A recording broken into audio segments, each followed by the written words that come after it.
Welcome back to Women's Wealth, The Middle Way, the show that answers your questions about work, money, and family. My name is Susan McGlory Michael, and I am the CEO and founder of Glen Eagle, a wealth management firm in New Jersey. We're very excited today to welcome our guest, Dr. Valerie Young. Dr. Young is an internationally recognized expert on imposter syndrome. She's an accomplished speaker and an author of an award-winning book with Random House called The Secret Thoughts of Successful Women: Why Capable People Suffer from Imposter Syndrome and How to Thrive in Spite of It, which is now available in 6 languages. Thank you for joining us today, Dr. Young. I am thrilled to be here, Carol. Well, I think the best way to start is probably to just share with our audience, what is imposter syndrome? Imposter syndrome often is this kind of unconscious feeling that deep down inside we're really not as intelligent, capable, competent, qualified, talented as other people seem to think we are. And this is despite obvious evidence of our abilities or our accomplishments. But what we do, Caroline, is we explain them away. Sure, I'm successful, but I can explain all that. So we say I was just lucky, or I had connections, or they just like me, or this, if I can do it, anyone can. And so we live in this kind of fear that we're going to be found out. And why do you think that so many people feel this way or, have this syndrome? There's no one reason. I refer to them as kind of perfectly good reasons why you might feel like a fraud. For some people, it might be the field that they're in. People in creative fields, writing, acting, music are more susceptible, because they're being judged by subjective standards, by people whose job title is professional critic. If you are a student, you're more susceptible. I've spoken at over 85 colleges and universities around the world, and that's because you're literally having your intellect and knowledge tested on a daily basis. People who, guess what? If you're raised by humans, you're more likely to feel like an imposter because sometimes the messages we get growing up make us more susceptible. We get messages around, you have to come home with all A's, or maybe we didn't get a lot of praise for our accomplishments. And so either one can complicate things and lead us to grow up and have imposter feelings.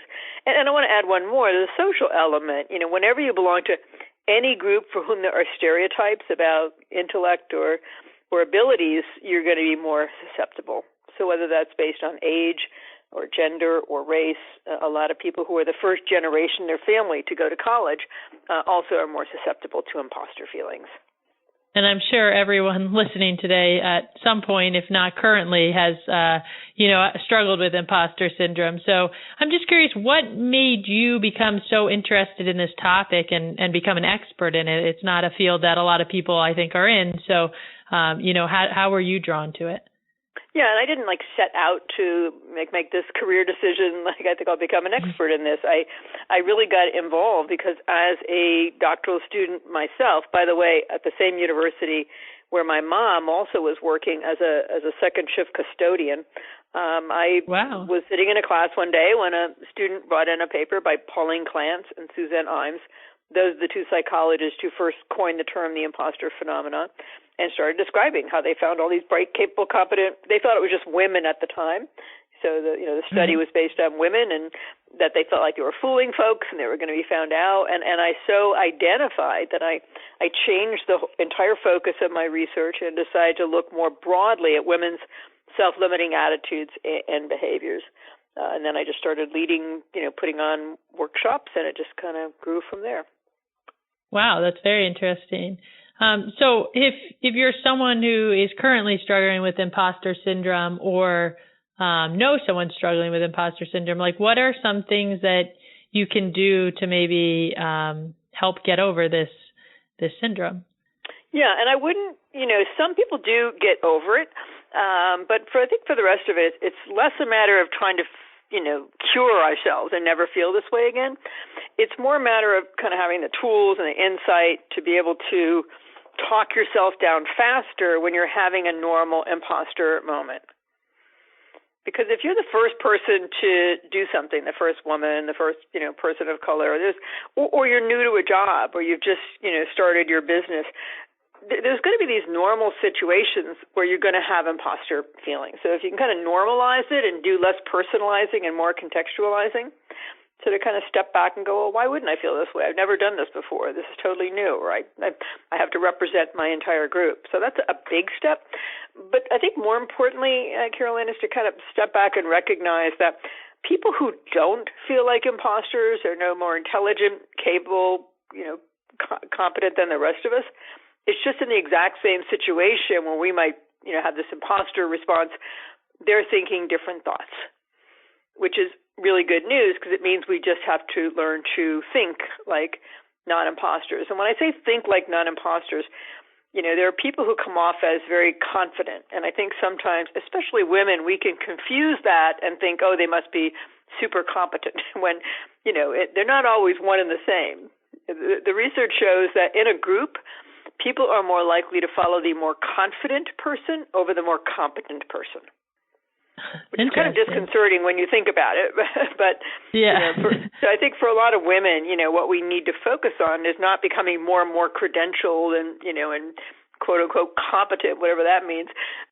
I think most of us were already relatively competent right this very moment. I think we need to work on becoming more confident. And you do that not by giving yourself, kind of a little pep talk, you got this, you can do it, but by stepping back and thinking differently about competence, what it means to be competent, thinking differently about failure, mistakes, and criticism, and thinking differently about fear. Those are the three areas that people who don't feel like imposters just have a very different perspective, different way of thinking.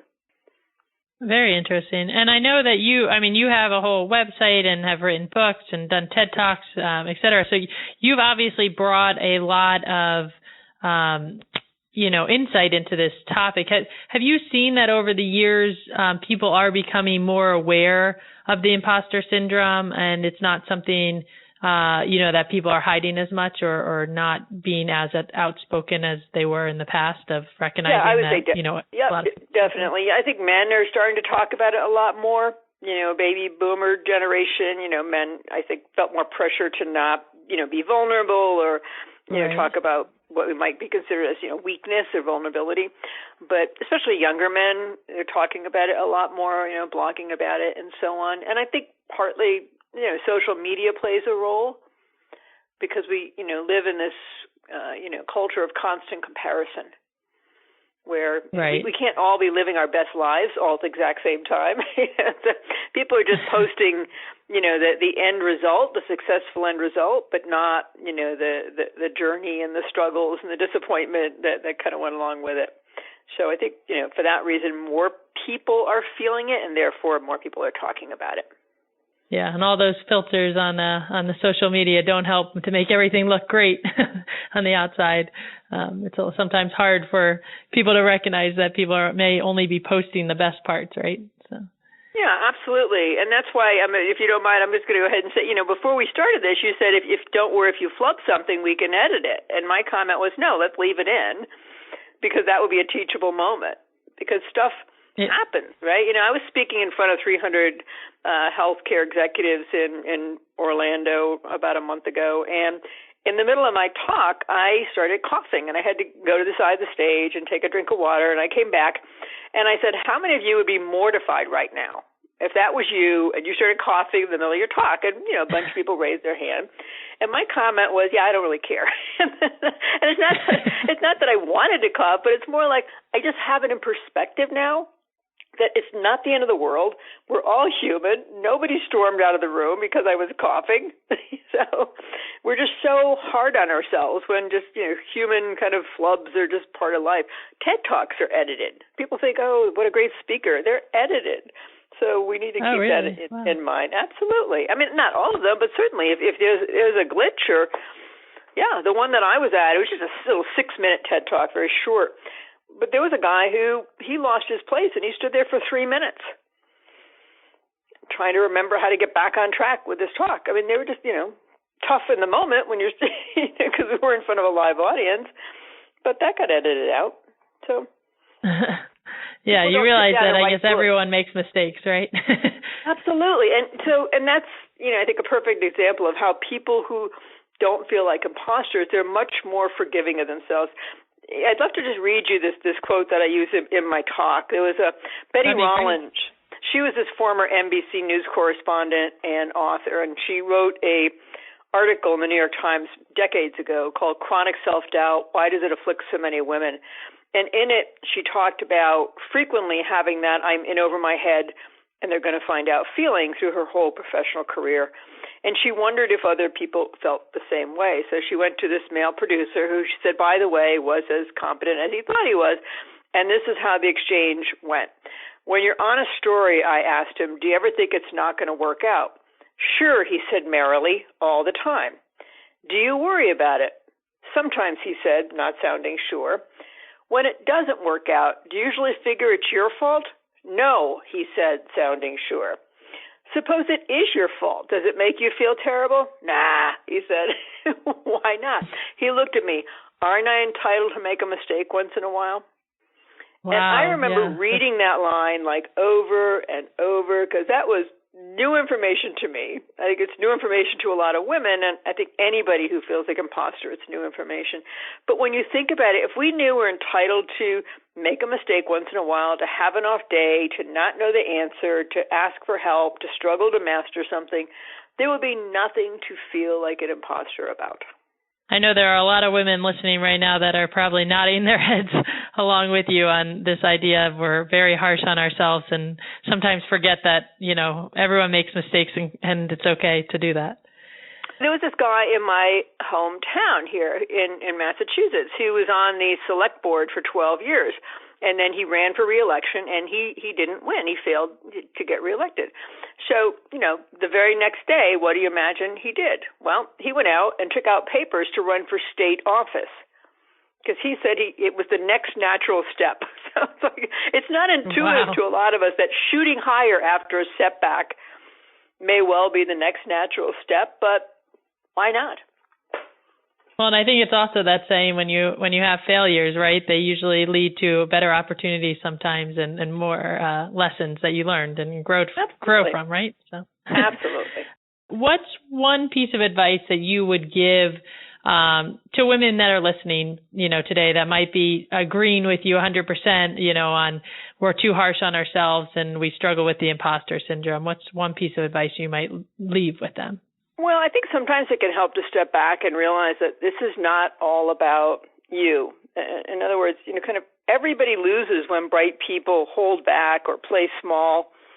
And so while we're so busy being hard on ourselves, there's costs and consequences, whether it's for our family or, our organization or our community. The question we always hear is, what would you do if money wasn't a factor? So what would you do if fear wasn't a factor? What would you do if you had all the confidence in the world? And what's the cost of not doing that? So I think to put it in perspective. I think that's a great note to end on. And Dr. Young, we can't thank you enough. I know this was very inspirational. I know a lot of people will probably be reading your book and going to your website after listening to this podcast. I know that I haven't read your book yet, but I have read a few things on your website and want to read more about it. So we really appreciate you joining us today. Thanks for asking me. I appreciate it. Thanks for tuning into today's episode of Women's Wealth, The Middle Way. Make sure to subscribe to us and leave a review on iTunes, Spotify, SoundCloud, or your favorite podcast app. Join us for new episodes every other Wednesday. See you in 2 weeks.